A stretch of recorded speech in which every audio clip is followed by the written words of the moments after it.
ఇది కంచికి చేరని కవిత కథ. గులాబీ తోటలో కల్లోలం సృష్టిస్తున్న కవిత వ్యధ. కాళేశ్వరం కమిషన్ రిపోర్టుపై అసెంబ్లీలో లేటెస్ట్ గా జరిగిన రచ్చొకెత్తైతే అంతకు వెయ్యింతల డోస్తో వచ్చిన సునామీ ఇది. మరోసారి సంచలన వ్యాఖ్యలతో బీఆర్ఎస్ ఎమ్మెల్సీ కవిత తెలంగాణ రాజకీయాల్లో కలకలం సృష్టించారు. అలా ఇలా కాదు, ఈసారి ఏకంగా పేర్లు కూడా మెన్షన్ చేస్తూ ఆమె చేసిన ఆరోపణలు అగ్నిపర్వతాన్ని బద్దలు కొట్టాయి. కాళేశ్వరం అంశాన్ని సిబిఐకి అప్పగిస్తూ రాష్ట్ర ప్రభుత్వం నిర్ణయం తీసుకోవడంతో ఒక్కసారిగా భగ్గుమన్నారు కవిత. కేసీఆర్ పై సిబిఐ విచారణకు ఆదేశిస్తారా? కడుపు రగిలిపోతోందంటూ కంటనీరు పెట్టుకున్నారు కవిత. బీఆర్ఎస్ కీలక నేతలపై చేసిన ఆరోపణలు ఇప్పుడు రచ్చరేపుతున్నాయి. అంతా హరీష్ రావు, సంతోష్ రావులే చేశారని, దమ్ముంటే వారిపై చర్యలు తీసుకోవాలని ఆమె చేసిన వ్యాఖ్యలు ప్రకంపనలు సృష్టిస్తున్నాయి.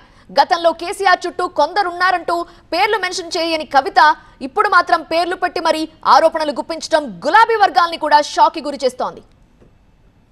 ఇంత కుట్రపూరితంగా అభాండాలు ఎందుకు వేస్తున్నారు, వేసేటటువంటి అవకాశం ఎవరిచ్చారు అన్నది కూడా ఇవాళ బీఆర్ఎస్ పార్టీ శ్రేణులు కూడా ఆలోచన చేయాలి. తెలంగాణ ప్రజలు కూడా ఆలోచన చేయాలి.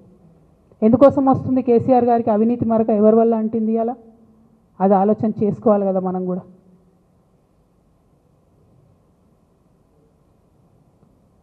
కొంతమంది కేసీఆర్ గారి పక్కన ఉన్నటువంటి వాళ్ళు కేసీఆర్ గారి పేరు చెప్పుకొని అనేక రకాలుగా లబ్ధి పొంది వారు చేసినటువంటి అనేక చెత్త పనుల వల్ల ఇవాళ కేసీఆర్ గారి పేరు బద్నామయ్యే పరిస్థితి వచ్చింది. అయినా మళ్ళీ వాళ్ళనే మోస్తాం, అయినా మళ్ళీ వాళ్ళనే ముందుకు తీసుకెళ్తామని అనుకుంటే పార్టీ ఎట్లా ముందటికి పోతుంది? ఒక బిడ్డగా నిజంగా నేను బాధపడతా ఉన్నాను. కానీ ఆ బాగా పెద్దగా ఉన్న నాయకుడికి అర్థం కావాల్సింది ఏంటంటే అక్కడేం జరుగుతుందో కూడా నాకు సమాచారం వస్తూనే ఉంటుంది.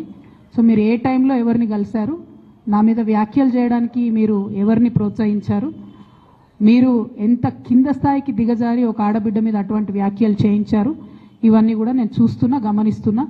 నేను బలంగా కర్మ సిద్ధాంతాన్ని నమ్ముతున్నా. నేను మళ్ళీ చెప్తున్నా, ఇవాళ మీరు నన్ను ఒంటరి చేసి ఏదో చేయాలని అనుకోవచ్చు, నా మీద ఇటువంటి వ్యాఖ్యలు చేపించి శునకానందం పొందొచ్చు టెంపరీగా, కానీ దేవుడు అనేవాడు ఉన్నాడు. ఖచ్చితంగా అది మీకు తిరిగి కొట్టే సమయం వస్తుంది.